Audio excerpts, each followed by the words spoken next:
অবশেষে মুখ খুললেন কেয়া পায়েল। সাম্প্রতিক সময়ে সোশ্যাল মিডিয়ায় ভাইরাল হওয়া কিছু ছবি ও ভিডিও ঘিরে যখন তুমুল বিতর্ক শুরু হয়েছে, ঠিক তখনই নিজের অবস্থান স্পষ্ট করলেন কেয়া পায়েল।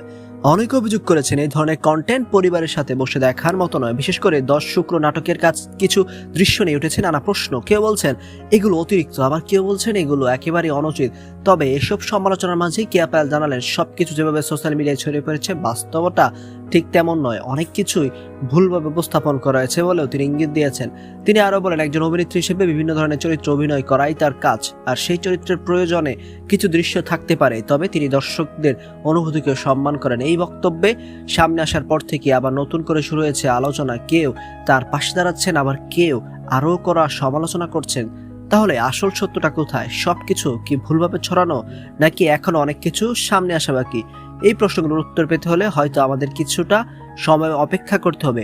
এ বিষয়ে আপনার কি মতবাদ কমেন্টে জানাতে ভুলবেন না। ধন্যবাদ।